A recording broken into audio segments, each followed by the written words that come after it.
LSU begins preparation for USC. So where do the Tigers have to improve? Brian Kelly tells us. We're talking about it. It's Locked on LSU. Let's go.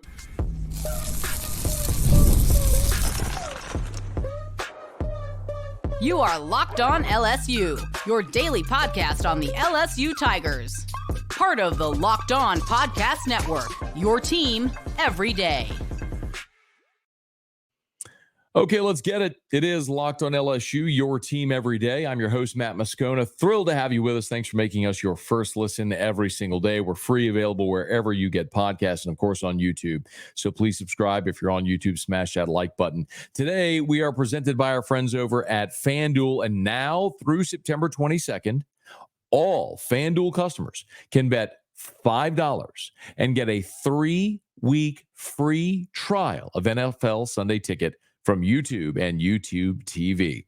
Visit FanDuel.com/lockedon to get started.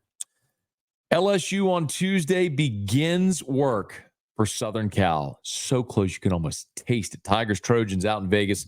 Looking forward to being there. Of course, we'll be bringing you shows every single day while we're in Vegas for LSU and USC. So make sure you're following along there. But plenty of work still to be done for Brian Kelly and the LSU Tigers. If you haven't been following the show, I'll kind of give you an update on the schedule. So we got to watch practice on Saturday, after which Brian goes full padded practice. Brian Kelly met with reporters after. Getting a lot of what Brian Kelly had to say after that practice, which we haven't gotten into yet. Tigers had the day off Sunday. They practiced Monday, Tuesday, which there's no media availability.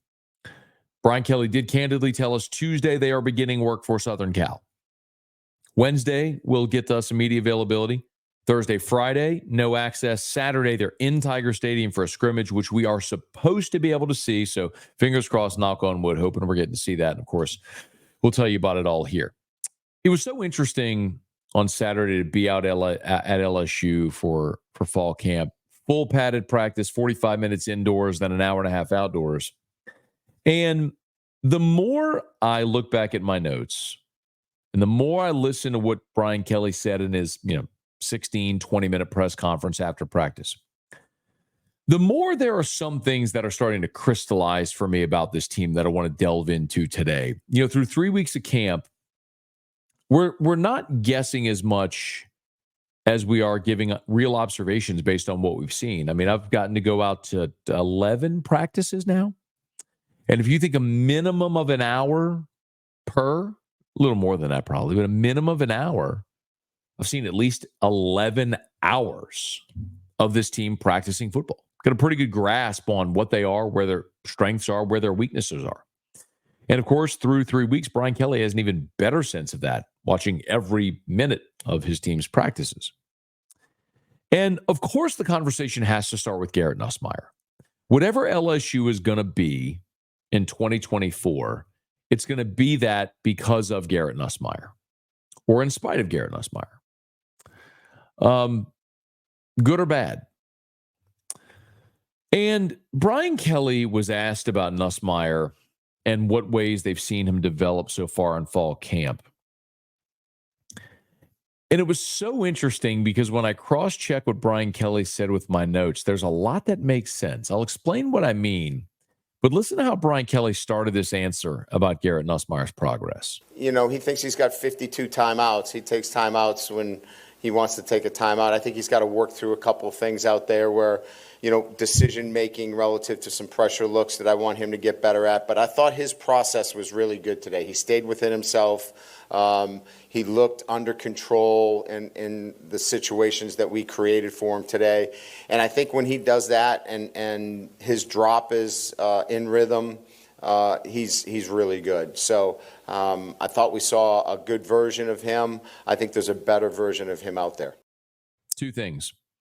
He talked about the 52 timeouts. When LSU went to the full team period, this was 11 on 11. Okay, full pads, full tackle. And if you didn't hear our practice report from Saturday, go back and watch or listen to that episode. But we talked about this scenario where they set up in a goal-to-go situation. So you heard Brian Kelly say, in the circumstances we put him in, right? So it was first and goal from the 4 before LSU's offense ran a play. Nussmeier burned a timeout. That's what Brian Kelly's alluding to. And he burned a timeout because of the pressure look he got from the defense. It's interesting because Brian Kelly's also talked about how Blake Baker is doing a great job of manufacturing a pass rush because you don't have Arden Key or Barkevius Mingo or someone that's going to be a double-digit sack defensive end on this team. Harold Perkins could be, but he's not a defensive end. So you go out there and immediately burns a timeout because of the looks, the uncomfortable situations that LSU's putting him in. And it's one of the things that I've said about Nuss pretty consistently. And it's that Garrett Nussmeier can do everything you want a quarterback to do. He's big enough. He's strong enough. He can make all the throws. He's athletic, can scramble, got great leadership ability, good football IQ, son of a coach, all that stuff. He just hasn't played. So when Garrett Nussmeier goes to the line of scrimmage and sees a pressure look, his first reaction is timeout instead of knowing exactly what the answer to that question is. And that only comes with experience. And it's the one thing Nussmeier doesn't have, and it's the one thing he'll only get with time. You can't buy it. You can't fabricate experience. And it's the one thing he doesn't have right now that he's got to develop. And Brian Kelly was telling you that. But he's been really good. But there's a better version of Garrett Nussmeier. It's why I think when we look at Zach Mettenberger, Joe Burrow, Jaden Daniels, all of them, their first season starting at LSU was their fourth year in school.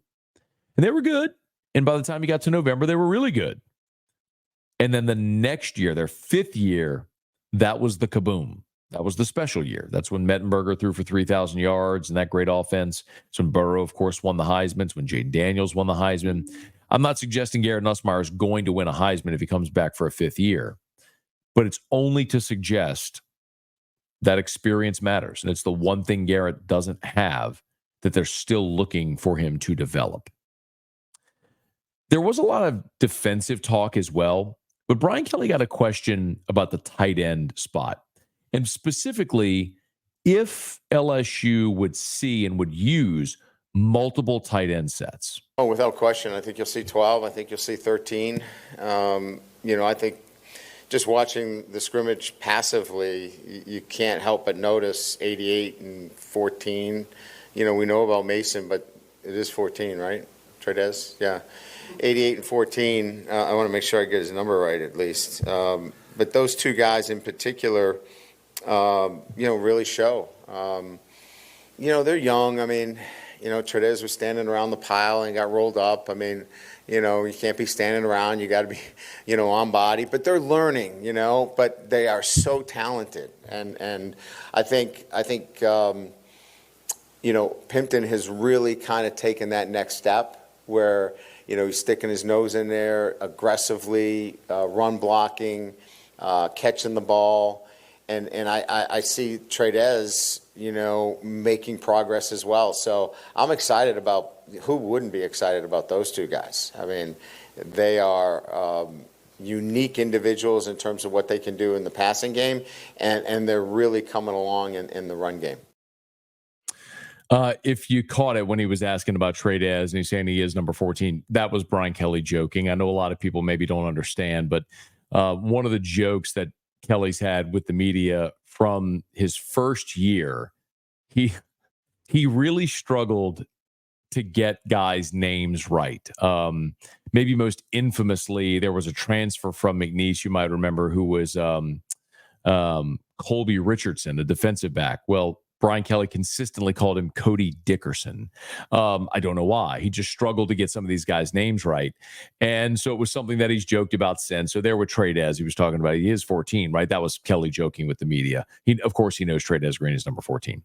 But what was interesting is in the 11-on-11 and the 7-on-7 goal line periods, the two most spectacular plays of the day, in my estimation anyway, were by those two tight ends or involve those two tight ends. In 7-on-7, Colin Hurley threw a jump ball to the back left corner of the end zone where Trojans Green jumped almost like a whale coming out of water. You've seen those commercials or like those videos where a whale it's just still water and then here comes this big whale out of water. That's what it looked like. Trojans high pointed a ball over PJ Woodland. It was like, oh my God, what was that? Well, you understand why he's so athletically gifted. And then the other part of it is Kamori and Pimpton. When the ones were in there, Mason Taylor lined up as a fullback blocking for power. They faked power and threw it to Pimpton in the front right corner of the end zone unguarded because the entire defense bid on the power. So, yeah, there's some really special opportunities with those guys on the field. The real question I have is, who do you take off the field? If you're in a red zone situation, are you taking Kyron Lacey, your best receiver, off the field? Are you taking your veteran Mason Taylor off the field? Not really. What about CJ Daniels? If it's 3rd and goal from the 6 in a tie ball game, early fourth quarter against Ole Miss, are you going to take CJ Daniels, a 1,000-yard receiver, off the field to put a freshman out there? I don't think so. But we'll see as it develops and as time goes. But there's an undeniable skill set with those two guys, and LSU's got to find a way to maximize them. Of course, we'll be talking about that all season long right here on Locked On LSU. Brian Kelly also started about the defense, a defensive tackle who he called flat out a bad football player, and why we saw so much rotation in the defensive backfield. That's next. It's Locked On LSU, your team every day. Love telling you about our friends over at, I'm sorry. I love telling you about our friends over at Ibata. I knew I had to get to the right thing, and I would get there eventually. My apologies. I just hit the wrong screen. Hey, look, we went to the beach this past summer, as I'm sure many of you did as well. And it was so interesting because my wife loves to shop, and that's cool. And she does a great job of making sure we have everything we need. But there was a wagon in our house filled with a bunch of groceries, labeled snacks and diapers for my son and all different types of stuff.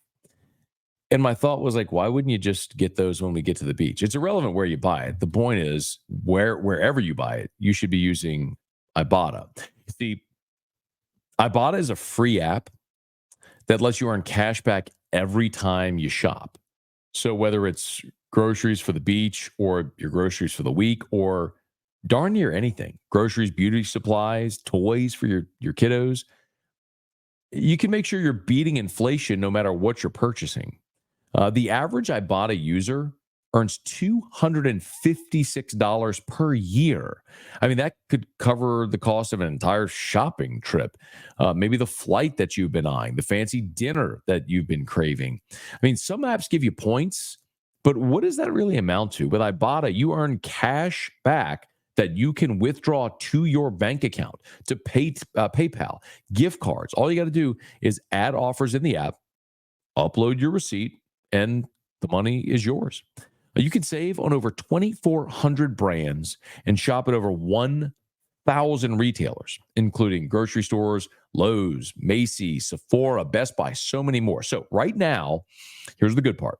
Ibata is offering our listeners $5 just for trying Ibata by using the code LOCKEDONCollege. One word when you register. So go to the App Store or Google Play, download the free Ibata app, and start earning cash back using the code LOCKEDONCollege. That's IBOTTA in the Google Play or App Store, and use the code LOCKEDONCollege. Spell it out. That's LOCKEDONCollege. So we talked about the offense. I want to get to the defense here in just a quick second, though. But of course, college football's back, and the Locked On College Football podcast kicks off the action with a live season preview at 7 Eastern, 6 Central, Tuesday. That's today, August the 20th, on Locked On College 24/7 streaming YouTube channel.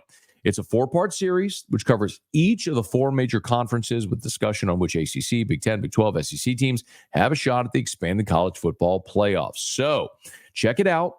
The special streaming on Locked On College 24/7 YouTube channel or on Amazon Fire TV, part of the Locked On Podcast Network, your team every day. So we talked defense.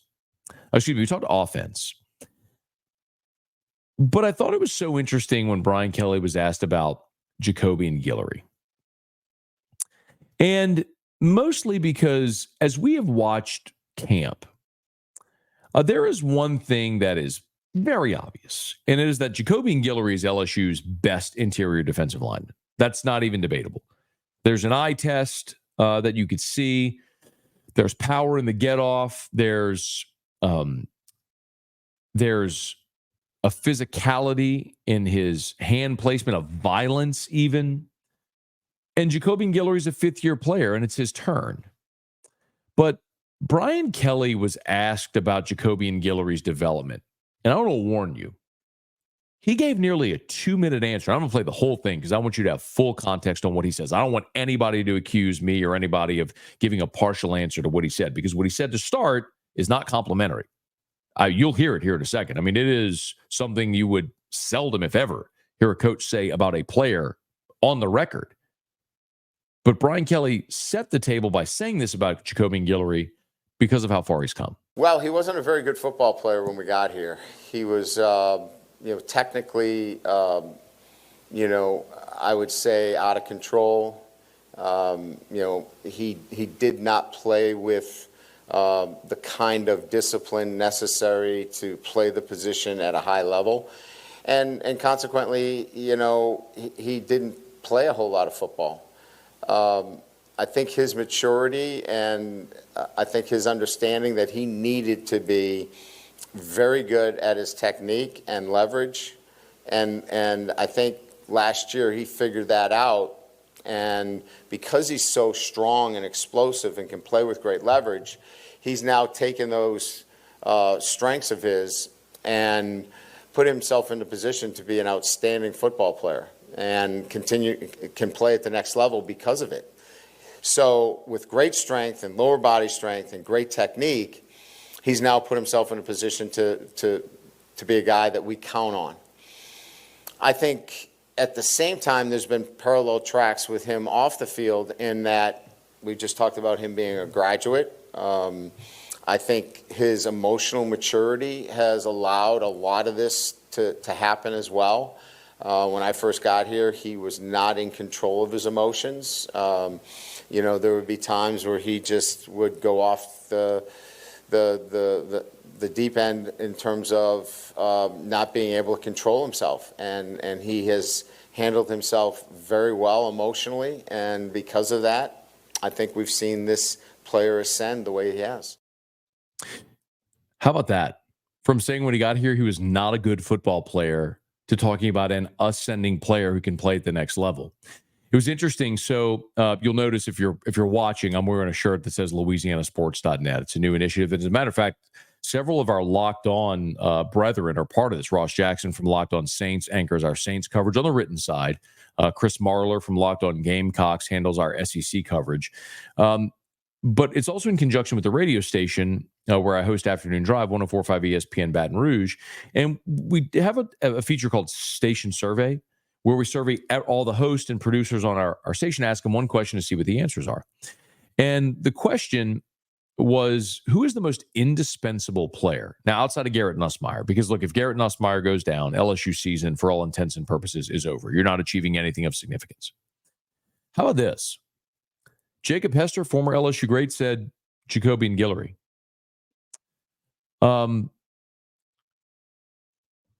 I also answered Jacobian Guillory. My radio producer, Matt Musso, answered Jacobian Guillory. Now, there were answers for Will Campbell and for Harold Perkins, and I understand that, but I've talked about Will Campbell. He's your best player. But if something, God forbid, were to happen to Will Campbell, you kick Emory Jones over to left tackle, and you've got a first-round draft pick playing left tackle.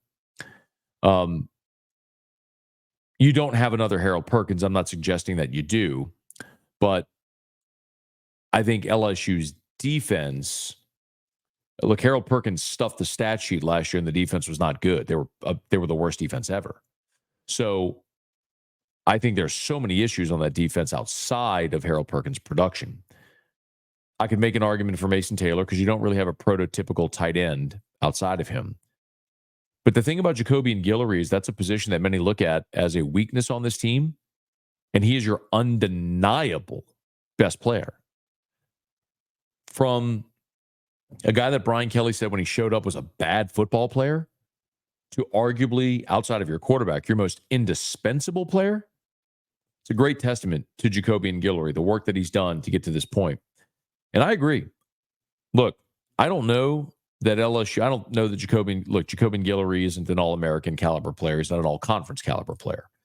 Not a first-team all-conference player anyway. And I don't know that he's a draftable player. He'll get a shot to make an NFL team, no doubt.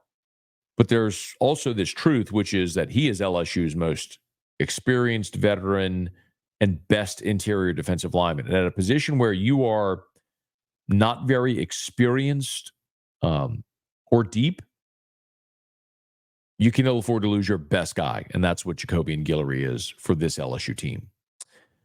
We are keeping an eye, obviously, on that defensive front. But what about the defensive backfield? Brian Kelly also discussed that.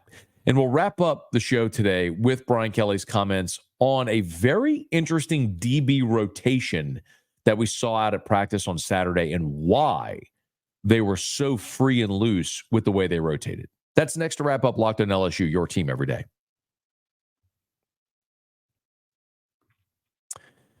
You've heard us talk a lot about FanDuel. Some of you keep reminding me about how the sports stop sporting like we want them to. But FanDuel is America's #1 sports book. And we have a little something different for you.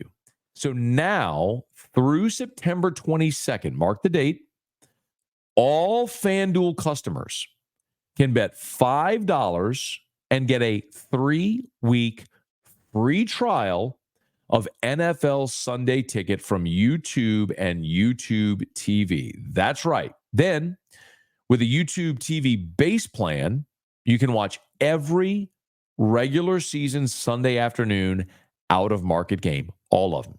Tiger fan living in Louisiana, you want to watch Joe Burrow and the Bengals? You can do it. You want to watch Jaden Daniels and the Commanders? You can do it. You want to watch Jets and the Vikings? You can do it. So all you need is a Google account and a current form of payment, and you can cancel anytime. So visit FanDuel.com/lockedon. That's FanDuel.com/lockedon to download America's #1 sportsbook. That's FanDuel. We're going to wrap up today's episode staying on the defensive side because that's obviously been such a point of contention. And on Saturday when we were out there, we saw a pretty heavy rotation. You might remember last week Brian Kelly referred to the defensive backfield this weekend as what's going on as moving day, kind of the golf analogy. If you missed it, we talked a lot about it last week on the show. And I thought it was a great analogy because, moving day is what happens when in a golf tournament, those that make the cut, Saturday is moving day. It's when essentially you weed out who is going to be the contenders on Sunday and who's just playing out the string to get home. And that's kind of what this weekend was like. I mentioned Garrett Nussmeier threw an interception at practice on Saturday. Well, the pressure came on a safety blitz from Kylan Jackson, who was playing with the ones. On that play, the interception came from PJ Woodland, the true freshman, playing with the ones. Later in that same 11-on-11 period, there was another forced incompletion based on a pressure from the star position, which came from Javen Toviano, replacing Major Burns with the ones. It's not to say that those guys are going to start. I believe your first 11, depending on what formation LSU's in, are they in base, they in nickel, whatever it may be, but your first 11 are set. When they go out there against USC, Ashton Stamps and Sage Ryan are going to be your corners. I think Harold Perkins and Greg Penn are going to be your linebackers. Your defensive line, you're going to have Savion Jones and Braden Swinson on the outside. You're going to have Gio Paez, Jacobian Guillory on the inside. And your safeties are going to be Jordan Gilbert and Jordan Allen. And then your star is going to be Major Burns. That's what we've seen all along. Now, there could be a change. But Brian Kelly wanted to stress those guys to see who was going to make a move. And he also explained why on this Saturday practice, they were so freely rotating, not only on the defensive side, but we also saw it at the offensive line. Garrett Dellinger took reps at center. Tyree Adams took reps at guard and tackle. And Brian Kelly explained why. If we ever get into these kinds of situations, you have to play a game knowing that you may have a potential mismatch. And then you have to adjust accordingly.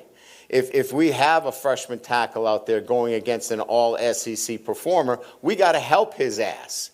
We got to be able to do something. We can't just call plays as if that doesn't exist. That exists.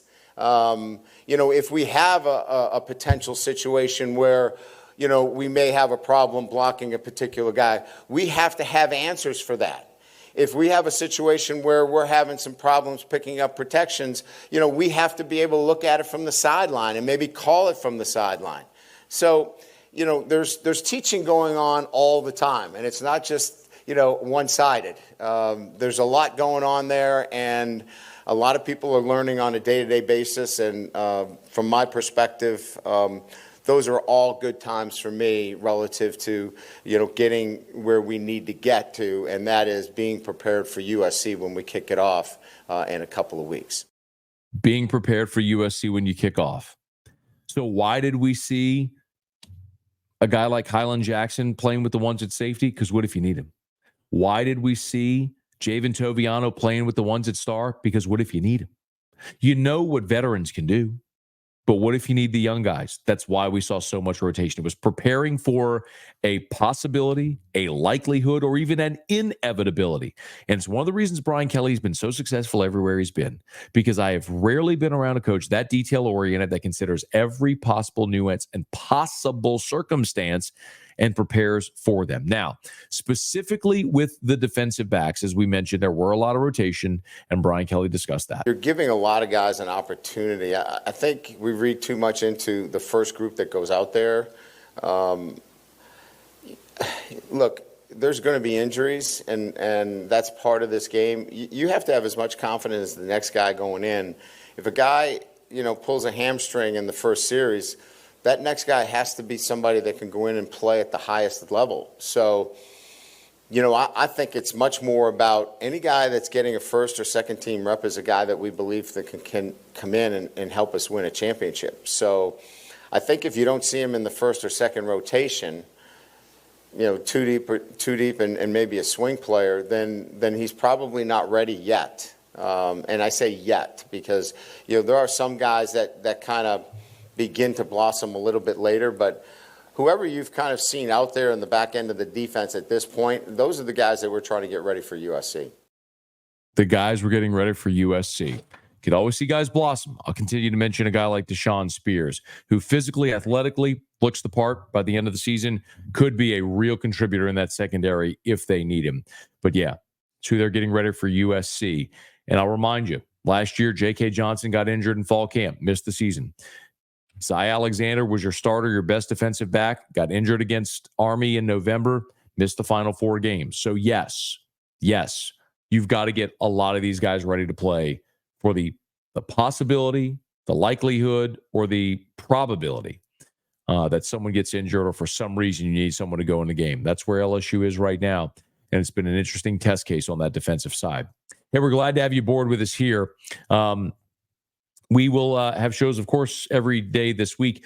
Wednesday, we get media availability, so we'll be glad to tell you what we get to see at practice on Wednesday. But in the meantime, we'll continue counting down closer to LSU and USC. We are planning a crossover episode with Locked on LSU and Locked on USC to kind of give a thumbnail of both sides simultaneously. So make sure you're on the lookout for that. Hey, thanks so much for being with us here, and thank you for making Locked on LSU your first listen. Now, go check out Locked on College Football. From NIL deals to the never-ending conference realignment rumors, my buddy Spencer McLaughlin gets you ready for an exciting season on the gridiron. You can find the link to Locked on College Football in the description, so you don't even need to search. Part of the Locked on Podcast Network, your team every day. As a matter of fact, I was a guest on Spencer's pod on his Monday episode, so if you want to hear Spencer and I talk about LSU from that national perspective, you can catch it. It's up right now. Thanks so much for being with us. If you're on podcast, please subscribe on your favorite podcast app, rate us, leave a review. If you are on YouTube, smash that like button, subscribe to the channel, hit the bell so you're notified whenever we go live. And be sure to let a friend know that if they love the Tigers, we got you here every single day for Locked on LSU, your team every day.